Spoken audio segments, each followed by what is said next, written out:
What is up, my friends? You are very welcome along to a relieved and happy Anfield Agenda player ratings. As always, I'm going to go through the referee, the players, the substitutes, and our manager, giving them all a score out of 10. Many of you will have played along already by joining the Anfield Agenda WhatsApp community, which is where we put in the form to submit your player ratings. As always, on each card, you're going to see two scores. The one in the upper right-hand corner is the Anfield Agenda audience average score, and the large square in the centre is my score. Now, I don't know what you guys have done, so I'm going into this blind. I just give Connor my ratings, and then we find out together what people are thinking.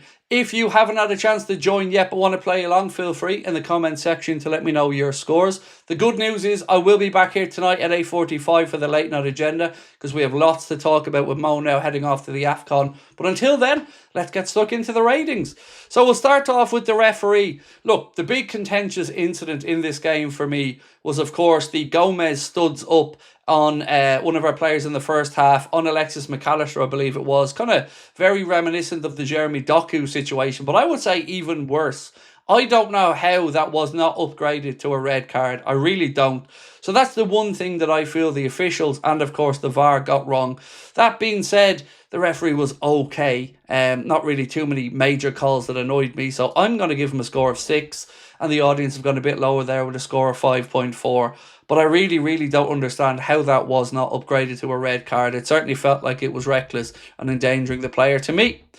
Next up, our goalkeeper, Alisson Becker. Massive save in the first half, and one that really did help us win this game. As always, Alisson is Superman between the posts. Today, I thought he did pretty much nothing wrong. Brighton were unlucky not to grab themselves a goal today, and that can't go and escape any of this conversation. They did have chances, but you know, we've been unlucky at times as well this season. So for Alisson today, good distribution again, good shot stopping, no real complaints. So for me, I'm giving him a nice solid 7. And the audience have gone a little bit higher there for Ali with a score of 7.2.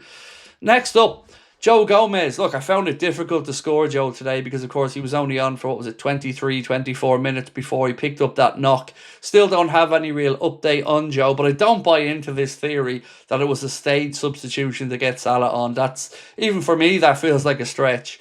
So for Joe, look, I've just gone and given him a 6 because I don't really know what else to do based off the short time he was on the pitch. So the audience have gone there a similar one for a 6.6 for Joe.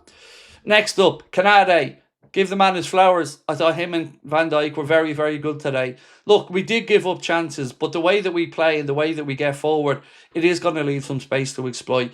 On another day, we may have conceded, but we didn't. And these guys did keep a clean sheet. So well done to Canade. If he can continue to go in this direction, keep focused, get that contract signed and stop all the nonsense around his future, I think this will be the start of us starting to build something better there at the back. So for Canade, well done today, giving him a score of 7. And the audience have gone a little bit lower there for Ibu with a score for the big man of 6.7. Next up, your captain, Virgil van Dijk.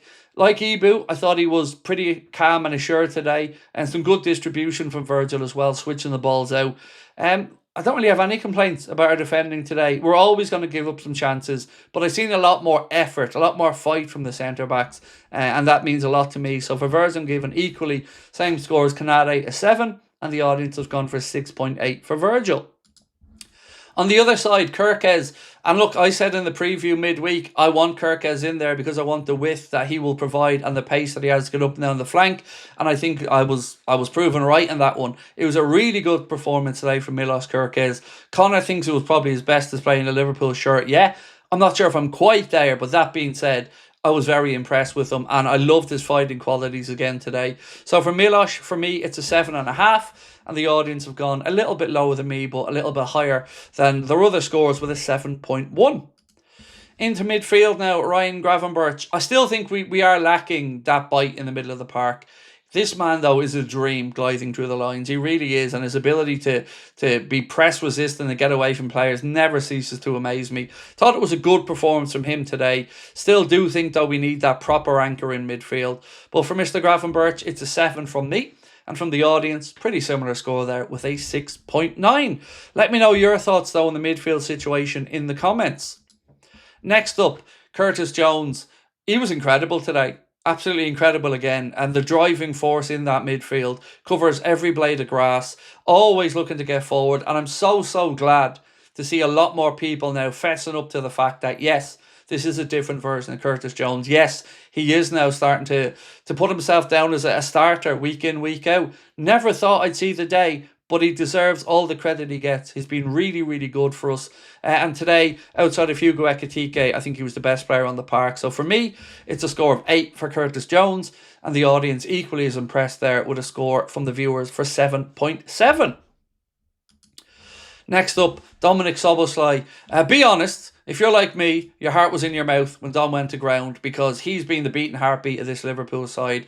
And again, dropped back into right back today to help out the team when Joe went off. He's just an absolute 24 carat gold. Love him to bits. So very glad that he was able to get up. Yes, he did go off a little bit later on, but it wasn't from the injury directly, which eases my fears a little bit. So for Dom today, I've given a 7.5.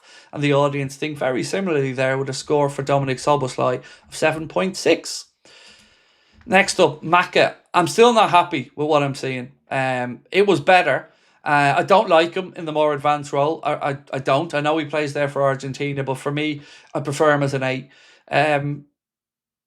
Yeah, still a bit more to come, but better. Better than it has been in recent weeks. I want to be fair about it. So for Alexis today, I'm giving him a score of 6.5. And again, it seems like we're in sync with the viewers who went for a score of 6.3. Like I said, I don't know your scores before I sit down to record this video. Connor does them at the other end. So, yeah, it looks like we're seeing things similarly. But if you see it differently in the chat, do let me know.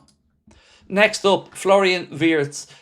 If you don't see the progression, I don't know what to say. Again today, he was picking up lovely pockets of space, threading through balls in. Very, very good. Always forward thinking. Like the role that he was playing there today as well. Sometimes off the left, drifting in, but sometimes giving a bit of freedom as well. This dude is a baller, and I cannot wait to see him blossom even more and more. So for me, for Flo today, I'm giving him a score of 7. And the audience think I'm a bit too low there. They've gone higher again with a score for Flo of 7.5. Oh, Hugo Ekitike. Oh, another brace, and he's just so easy to love, isn't he? He just gets it. I said this during the watch along. He just buys into it. He feeds off the crowd, and he's a player that's so easy to like and admire.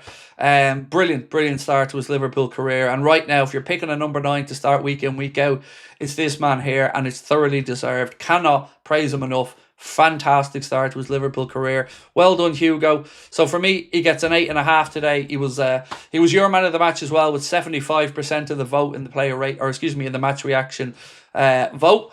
The audience have gone even higher for Hugo with a 9.1. Now remember, I am a difficult taskmaster, so an 8.5 is a very high score. But he said it himself, he probably could have had a few more today. But that again speaks to how good he is at getting into these positions. So yes, well done, Hugo. 8.5 from me and a 9.1 from the viewers. Next up, Mohamed Salah. I think he did well. Look, there were things that he was off on. Some mistime passing, but there was some really good stuff as well. The corner that he put in, the delivery, and I've been saying it about most set pieces, they're top notch. On a sixpence there at the back post for Hugo Ekitike. Yes, there was some wasted chances at the end of the game. It almost felt like he just wanted it a bit too much. Fede unselfishly fed the ball across to him. He leant back and put it over the bar. Another one at the end, he mistimed the pass towards Virgil van Dijk. But honestly, he was playing with a smile on his face, and you could feel the whole place lift, and the forwards as well when he came on. So we don't know what happens with Mo in the future, but I'm really happy that this is the way today went. A victory, minutes on the pitch for Mo, that's a positive. We'll see how the cards may fall over the next few weeks. But for Mo, I'm giving a 6.5 for his performance off the bench, because I thought it was good. But we do have to take into account some of the missed opportunities as well. But the work rate and endeavour was there. And most importantly, he was playing with a smile. The audience have gone a bit higher there for Mo with a 7.1. And Isak, really difficult one to score here, because again, he's coming in at the end of a game. The game was won. Yes, they were stretched, and he still doesn't look right.